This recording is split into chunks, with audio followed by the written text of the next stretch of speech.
আজ অনেক দিন পর তোমাদের সঙ্গে আবার গল্প করতে বসলাম। সত্যি মাঝে মাঝে বাড়িতে এত চাপ বেড়ে যায় না, ভিডিও করার টাইমও পাই না, আর তোমাদের সঙ্গে গল্প করাও হয়ে ওঠে না। আজকে যে ভিডিওটা তোমাদের সঙ্গে শেয়ার করছি সেটা রাখি পূর্ণিমার দিনের ভিডিও। সেদিন আমাদের বাড়িতে নারায়ণ পুজো হয়, তাই বুঝতেই পারছো সেই দিন আমার ব্যস্ততা চূড়ান্ত লেভেলের থাকে। তবুও চেষ্টা করেছি কিছু কিছু মুহূর্ত তোমাদের সঙ্গে শেয়ার করা। সকাল 10টার মধ্যে সেই দিন ঠাকুরমশাই এসেছিল বাড়িতে পুজো করবার জন্য, আর তার আগেই আমাকে সমস্ত রান্নাবান্না কমপ্লিট করতে হয়েছিল।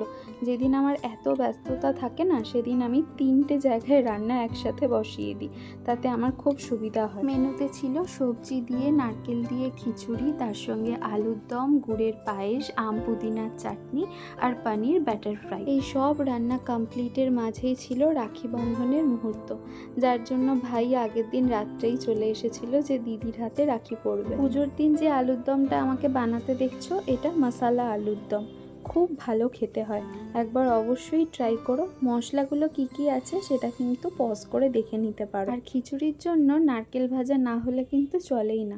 আমার হাজবেন্ড খিচুড়ির মধ্যে নারকেল, বাদাম, সব রকমের সবজি দিয়ে খেতে খুব পছন্দ করে, তাই আমি যখনই খিচুড়ি বানাই তখনই এইভাবেই বানানোর চেষ্টা করি। এর মধ্যে কয়েকটা পরোটা ভেজেও তুলে রাখলাম, কারণ ভাইকে লাঞ্চ বক্স পাঠাতে হবে। ও অনেকবার বলেছিল যে দিদি পাঠাস না, আজকে তোর এত কাজের চাপ। আমি বললাম না না, রাখি পূর্ণিমার দিন তুই খাবার না নিয়েই চলে যাবি, একটু কিছু নিয়ে যা। আর এই যে চাটনিটা বানিয়েছিলাম, এটা আম পুদিনার চাটনি, যেমনভাবে আমের চাটনি করে ঠিক সেরকম করেই, তবে লাস্টে একটু পুদিনা পাতা ছড়িয়ে দিয়েছি। আর চাটনি ঠান্ডা হয়ে যাবার পর কিছুটা ডালিম উপর থেকে ছড়িয়ে দিয়েছি। এতে কিন্তু দেখতে আর খেতে দুটোই ভীষণ ভালো হয়। আচ্ছা, আমার পরানো ভাইকে রাখি ডিজাইনটা তোমাদের ভালো লেগেছে? যদি ভালো লাগে তাহলে কিন্তু অবশ্যই কমেন্টে আমাকে জানিও যে কোথা থেকে কিনেছি। আর ভাইও আমাকে দিয়ে দিয়েছিল একটা ঘড়ি, খুব সুন্দর দেখতে হয়েছিল ঘড়িটা।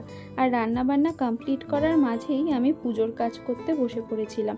খিচুড়ি চাপিয়েই পুজোর কাজ করতে শুরু করে দিয়েছি, কারণ আমি আর সময় কুলিয়ে উঠতে পারছিলাম না। এই রকম দিনগুলোতে হাতে হাতে কাজ এগিয়ে দেওয়ার মতন কোনো মানুষ পেলে সত্যি খুব সুবিধা হয়, কিন্তু কি করব, যার যেমন পরিস্থিতি তাকে তো সেইভাবেই কাজ করতে হবে। তবে একটা ভালো লাগাও থাকে, জানো তো, নিজের বাড়ির পুজো নিজের হাতে সব কিছু অ্যারেঞ্জমেন্ট করে করাতে হেডেক যেমন থাকে, তেমনি একটা শান্তি থাকে, ভালো লাগা থাকে।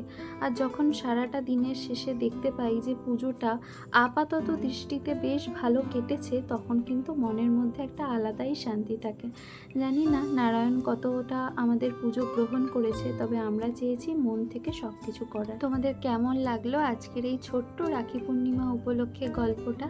অবশ্যই আমার সঙ্গে শেয়ার করো, আর খুব খুব ভালো থেকো। আবারও অন্যদিন অনেক গল্প হবে।